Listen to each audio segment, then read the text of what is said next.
Hi kids, today I am going to read you the story of Johnny Appleseed. Have you ever heard of Johnny Appleseed? Well, if you have, then you'll enjoy what you maybe already know. If you haven't, you'll learn a lot about this guy.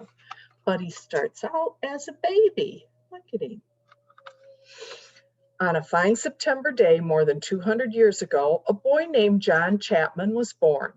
Someday he would be famous, but he would be known by a different name, Johnny Appleseed. Johnny grew up in Massachusetts in a small, crowded house. Look at him. Lots of family.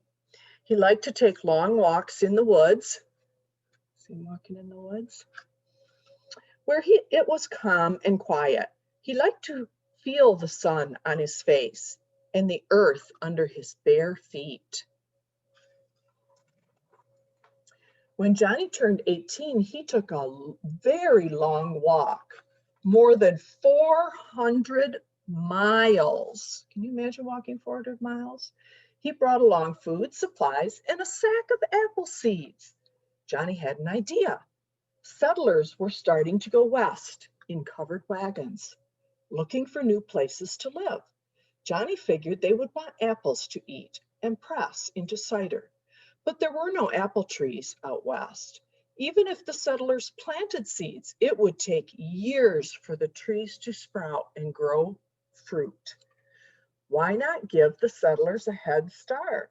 So see, he went from Pennsylvania to Ohio to Indiana.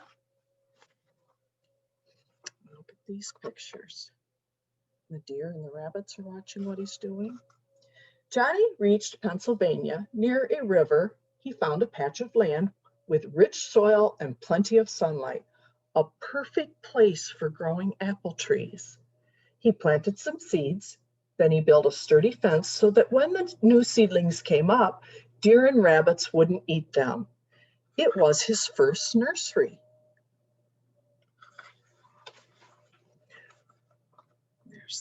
There's the settlers coming in. Johnny planted more seeds, thousands of them, across Pennsylvania, Ohio, and Indiana.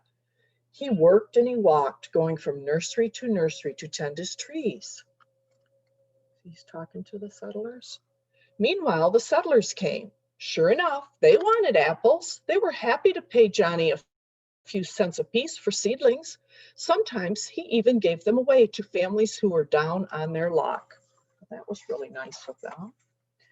People spread the word about Johnny and his apple trees. That's how he got his nickname. Have you met Johnny Appleseed? He's mighty kind, people said. Mighty peculiar, too. Look at them all talking about him. It was true. For one thing, Johnny looked strange. He wore old ragged pants. See the patch spot on them? He cut holes in coffee sacks to make shirts. He still didn't wear any shoes.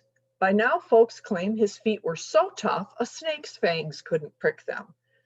People even swore they saw Johnny wear a tin pot for a hat.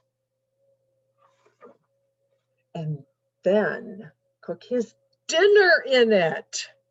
Well, that's one way to carry your cooking tools. Johnny's diet was another thing people couldn't get over. He didn't like to hunt animals, so he wouldn't eat meat. Not one bite. He filled up on corn mush, potatoes, and nuts instead. See, he's cooking his meal. And when night fell, Johnny liked to sleep outdoors. He'd settle into a hollow log or stretch out on a pile of leaves.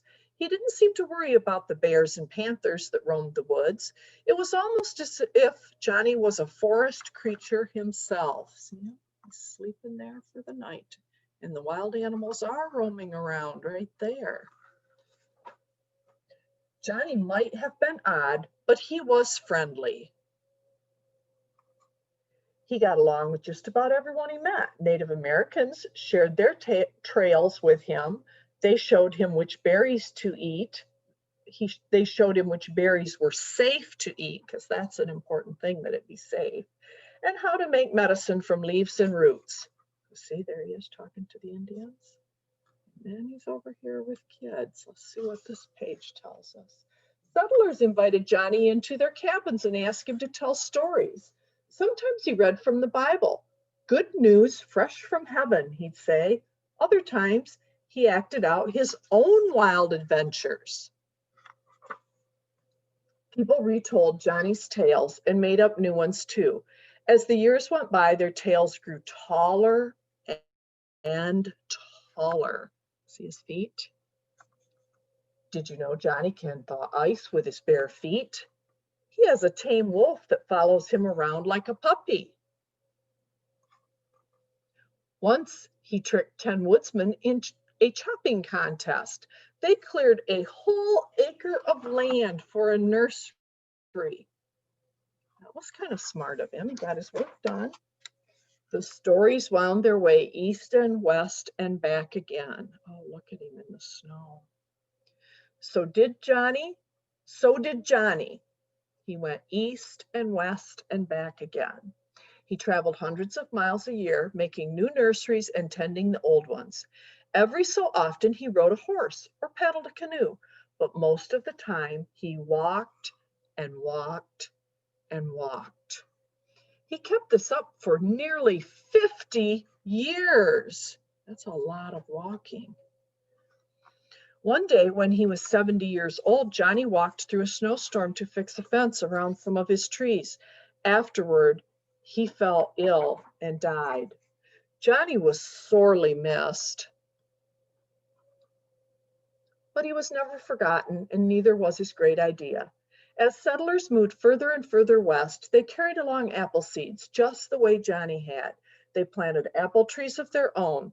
Today, apples grow in every state of America. So just remember next time you're eating an apple, that one man, Johnny Appleseed, started all of that so that you could have apples all over the country. Bye.